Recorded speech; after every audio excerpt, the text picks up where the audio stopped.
사도신경하심으로 우리의 신앙을 하나님 앞에 고백합니다. 나는 전능하신 아버지 하나님, 천지의 창조주를 믿습니다. 나는 그의 유일하신 아들 우리 주 예수 그리스도를 믿습니다. 그는 성령으로 잉태되어 동정녀 마리아에게서 나시고 본디오 빌라도에게 고난을 받아 십자가에 못 박혀 죽으시고 장사된 지 사흘 만에 죽은 자 가운데서 다시 살아나셨으며 하늘에 오르시어 전능하신 아버지 하나님 우편에 앉아 계시다가 거기로부터 살아있는 자와 죽은 자를 심판하러 오십니다. 나는 성령을 믿으며 거룩한 공교회와 성도의 교제와 죄를 용서받는 것과 몸의 부활과 영생을 믿습니다. 아멘. 찬송가 439장입니다. 찬송가 439장입니다. 십자가로 가까이 나를 이끄시고 거기에 흘린 보혈로 정케 하옵소서. 십자가 무한 영광일세. 요단강을 건넌 후 영원한 시건네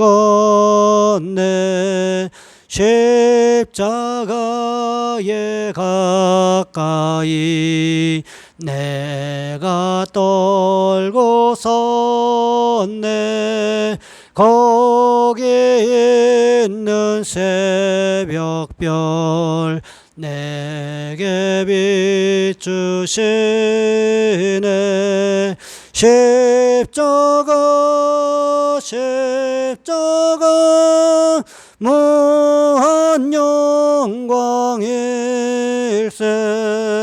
요단강을 건넌 후 영원한 시건네 십자가로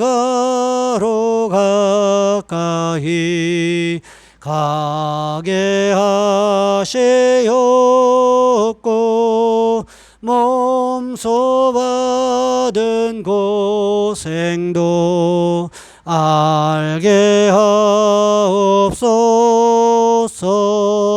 십자가 무한 영광일세. 요단강을 건넌 후 영원한 시건네 십자가에 가까이 의지하고 서서 천국 이를 때까지 항상 머물겠네. 십자가 무한 영광일세. 요단강을 건넌 후 영원한 시건네 아멘. 기도하겠습니다. 사랑의 하나님, 순간순간마다 우리에게 새로운 힘과 능력을 공급하셔서 주 안에서 항상 기뻐하며 즐거워하며 살아갈 수 있는 우리 모든 성도들 되어질 수 있도록 주님 인도하여 주시옵소서. 하나님, 특별히 우리 환우들을 위하여 기도합니다. 하나님, 기저질환으로 인하여 고통당하고 있는 우리 성도들 도와주시기를 원합니다. 하나님, 당뇨와 혈압으로 인하여 또한 여러가지 폐질환과 기관지 질환으로 인하여 축농증과 알레르기성 비염으로 인하여 또한 밤마다 예기치 않게 찾아오는 통증으로부터 인하여 하나님, 우리 성도들을 보호하여 주시기를 원합니다. 예기치 않았던 사고로부터 우리 성도들을 보호하여 주시기를 원합니다. 불꽃과 같은 눈동자로 보호하여 주시는 귀한 역사가 일어날 수 있도록 주님 인도하여 주시옵소서. 하나님, 우리를 도와주셔서 날마다 우리의 삶 현장에서 주님과 동행하며 주님과 함께 기뻐하며 말씀대로 살아가기 위해 힘쓰고 애쓰는 우리 모든 성도들 되어줄 수 있도록 주님 주관하여 주시옵소서. 귀한 시간에 함께 예배합니다. 예배하는 성도들의 머리 위에 안수하시고 성령께서 가장 필요한 것으로 채우시는 귀한 모습들이 있어질 수 있도록 주님 주관하여 주시옵소서. 우리 주 예수 그리스도의 이름으로 감사하며 기도하옵나이다. 아멘. 오늘 말씀 사도행전 21장에서 보겠습니다. 사도행전 21장 1절로 14절까지 말씀입니다. 제가 가진 성경은 신약성경 224쪽에 있습니다. 제가 봉독해 드립니다. 우리가 그들을 작별하고 배를 타고 바로 고스로 가서 이튿날에 로도에 이르러 거기서부터 바다라로 가서 베니게로 건너가는 배를 만나서 타고 가다가 구브로를 바라보고 이를 왼편에 두고 수리아로 항해하여 두로에서 상륙하니 거기서 배의 짐을 풀려 하미러라. 제자들을 찾아 거기서 이래를 머물더니 그 제자들이 성령의 감동으로 바울더러 예루살렘에 들어가지 말라 하더라. 이 여러 날을 지낸 후 우리가 떠나갈새 그들이 다 그 처자와 함께 성문 밖까지 전송하거늘 우리가 바닷가에서 무릎을 꿇어 기도하고 서로 작별한 후 우리는 배에 오르고 그들은 집으로 돌아가니라. 두로를 떠나 항해를 다 마치고 돌레마에 이르러 형제들에게 안부를 묻고 그들과 함께 하루를 있다가 이튿날 떠나 가이사랴에 이르러 7 집사 중 하나인 전도자 빌립의 집에 들어가서 문안 아니라 그에게 딸 넷이 있으니 처녀로 예언하는 자라. 여러 날 머물러 있다가 아가보라 하는 한 선지자가 유대로부터 내려와 우리에게 와서 바울의 띠를 가져다가 자기 수족을 잡아매고 말하기를 성령이 말씀하시되 예루살렘에서 유대인들이 이같이 이 띠 임자를 결박하여 이방인의 손에 넘겨주리라 하거늘 우리가 그 말을 듣고 그곳 사람들과 더불어 바울에게 예루살렘으로 올라가지 말라 고나니 바울이 대답하되 여러분이 어찌하여 울어 내 마음을 상하게 하느냐. 나는 주 예수의 이름을 위하여 결박당할 뿐 아니라 예루살렘에서 죽을 것도 각오하였노라 하니 그가 고난을 받지 아니하므로 우리가 주의 뜻대로 이루어지이다 하고 그쳤노라. 아멘. 오늘 본문의 말씀을 가지고 사명의 길을 걸어갈 때라는 제목으로 함께 말씀을 살펴보겠습니다. 기업의 제일 목표는 무엇보다도 돈 버는 것이겠지요. 하지만 기업 중에는 이와는 정반대로 이상한 길을 가는 기업들도 여전히 있습니다. 이 회사는 우리 옷을 사지 마세요 이러한 광고를 냈습니다. 그리고 사지 말아야 될 이유에 대해서 이렇게 적었습니다.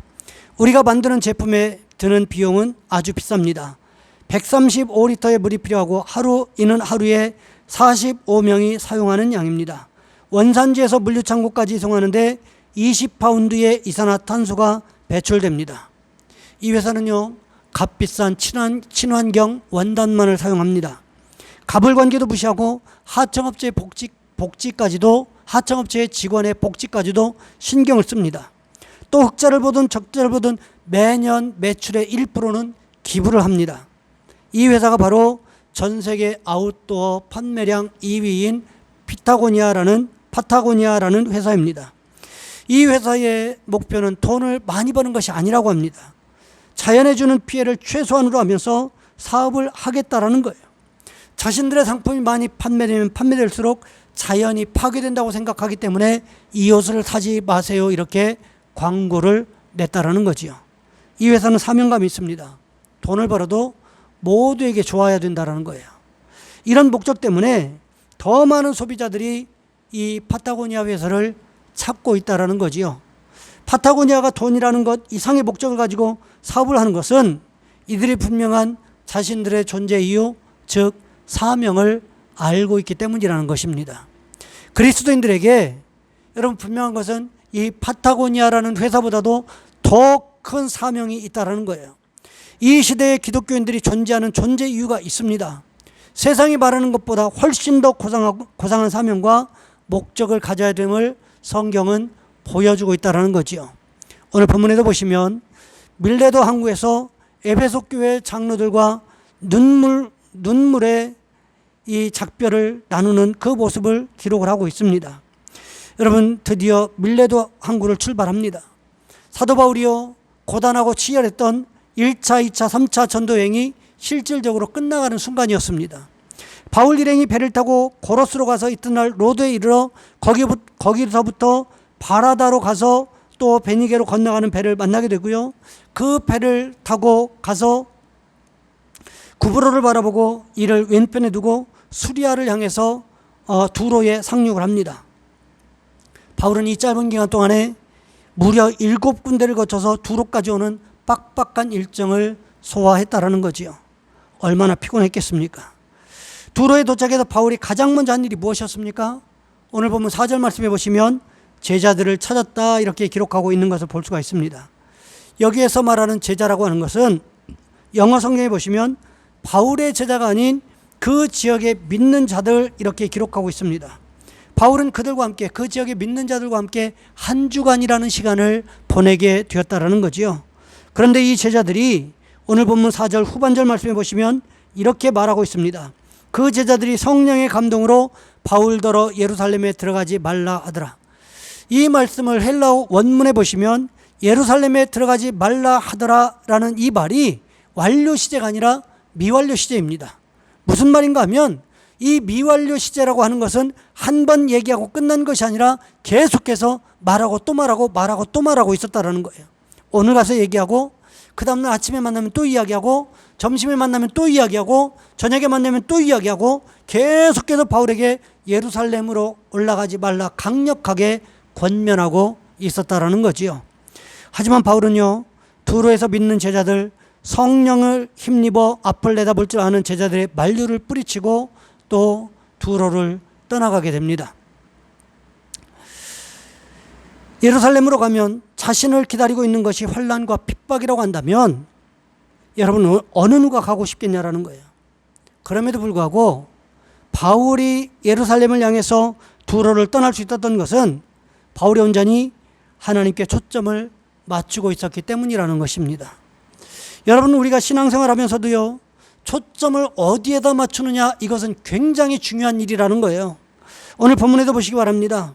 두로의 제자들은요, 성령님께 초점을 맞추는 일을 잘했습니다. 그렇기 때문에 바울이 예루살렘에 가면 환난과 박해와 핍박과 권고를 당하게 될 것이라는 것을 성령께서 가르쳐 주셨다라는 거지요. 하지만 문제는 그 다음에 있습니다. 성령께서 그 사실을 알려주신 것은 예루살렘에 올라가면 박해와 환난과 고난과 핍박이 기다리고 있다는 것을 알려준 것은 바울더러 도망가라고 알려준 것이 아니라는 거예요. 바울더러 예루살렘에 올라가지 말라고 가르쳐준 것이 아니라는 것이었습니다. 왜 가르쳐 줬을까요? 예루살렘에 올라갈 준비를 잘 하고 있으라는 거예요. 바울은 이것을 알고 있었고 두로의 제자들은 이것을 모르고 인간적으로 바울에게 권면하고 있었다라는 거지요. 바울은 두로에서 떠나서 돌레마에 이르러서 하루를 묵었고 다시금 가이사랴를 향해서 출발했고 도착했습니다. 그곳에서 전도자 빌립, 즉 사도행전 8장에 기록되어 있는 빌립 집사, 이 집사님의 집에 들어갔다라고 성경은 기록하고 있습니다. 무려 20년 만에 만났습니다. 바울은 20년 만에 핍박자에서 선교사로 변신해서 빌립 집사님의 집에 들어가고 있었어요. 이 바울의 핍박으로 인해서 도망다니던 이 빌립 집사님이 가이사랴에 살고 있었는데 무려 20년 만에 재회했습니다. 우리가 살아가다 보면 작은 틀에서는 내 뜻과 내 방법으로 살아가는 것 같습니다. 하지만 큰 틀에서 우리 인생을 살펴보면 결국 하나님의 뜻대로 만들어져 가는 거예요. 빌립 집사님의 집에 들어가 보니까 이 가문이요, 믿음의 명문 가문이 되어 있었어요. 오늘 보면 9절 말씀해 보시면 이렇게 기록하고 있습니다. 그에게 딸 넷이 있으니 처녀로 예언하는 자라.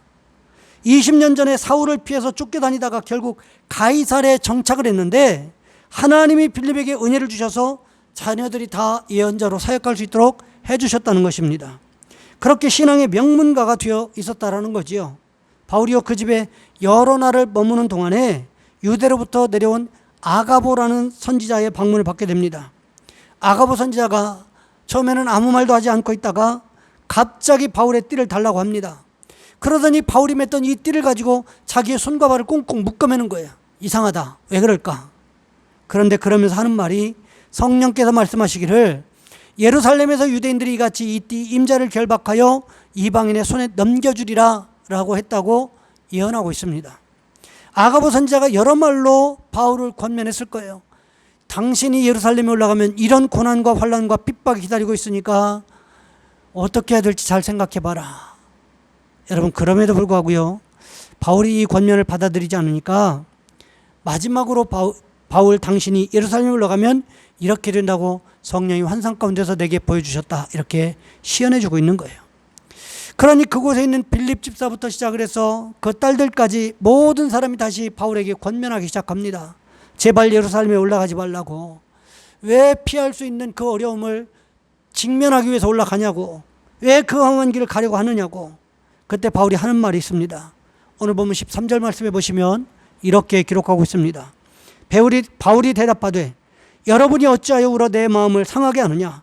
나는 주 예수의 이름을 위하여 결박당할 뿐 아니라 예루살렘에서 죽을 것도 각오하였노라 하니. 내 마음을 상하게 한다는 말은 곧 내 힘을 뺀다라는 의미가 있습니다. 바울을 아끼고 사랑하는 수많은 사람들이 예루살렘에 올라가는 것을 이렇게 만류하고 말리고 있는데 바울이 어떻게 이런 말을 할 수가 있습니까? 그것은요, 바울에게 주신 하나님의 사명을 바울이 확실하게 붙잡고 있었기 때문에 그랬다는 것입니다. 두로의 제자들과 아가보 선지자는요, 바울을 지극히 사랑하고 아꼈던 사람들임에 틀림이 없습니다. 그렇기 때문에 자신들에게 보여줬던, 성령께서 보여주셨던 그 환상을 말하면서 바울에게 어떤 피해가 가기를 원하지 않으면서 이렇게 권면하고 있었다라는 거지요. 그럼에도 바울은 성령의 인도하심을 바라보고 있었다라는 것입니다. 어쩌면 바울은 두로의 제자들과 아가보 선지자가 말해주는 예언들을 이렇게 받아들였을지도 모른다는 생각이 듭니다. 성령께서 예루살렘에 올라가서 일어날 일들에 대하여 미리 알려주심으로 내게 미리 마음의 준비를 하게 하시는구나. 성령께서 왜 자꾸 바울에게 이런 예고편을 자꾸 보여주실까요? 본편이 있다는 거예요. 본편이. 그런 어려움이 기다리고 있음에도 불구하고 하나님의 말씀에 순종하여 그 말씀을, 그 사명을 온전히 이루라는 것입니다. 순종하면 영광을 얻게 될 것이라고 하나님 말씀하고 계시는 거예요. 결국 바울은요, 예루살렘에 올라가는 길을 택합니다. 마치 예수님께서 십자가의 길을 선택하셨던 것처럼 말이지요. 뻔히 예상되는, 아니 하나님께서 가르쳐 주신 그 어려움들이 존재한다는 이유를 알면서도, 그렇게 될 것이라는 것을 알면서도 바로 앞에 두고 어떻게, 그런 어려움들을 바로 앞에 두고 어떻게 바울이 이렇게 행동할 수 있었을까요? 그것은요, 성령의 인도하심에 순종하기 위해서였다는 것입니다. 바울이 자신에게 주어진 사명을 온전히 알고 깨달았기 때문이었다는 것입니다. 우리도 사명의 길을 걸어갈 때 바울과 같이 하나님의 말씀에 순종하시는 축복이 있으시기를 주님의 이름으로 부탁을 드립니다. 이 시간 우리 한 목소리 함께 기도합니다. 하나님, 어떤 어려움과 환난과 고난이 있다고 할지라도 우리도 바울처럼 사명을 붙잡고 살아가게 도와주옵소서. 하나님 말씀에 순종하며 살아가게 도와주옵소서. 이 시간 우리 주여 한번 간절히 부르신 후에 한 목소리 함께 기도합니다. 주여, 사랑의 하나님, 우리를 도와주시기를 원합니다.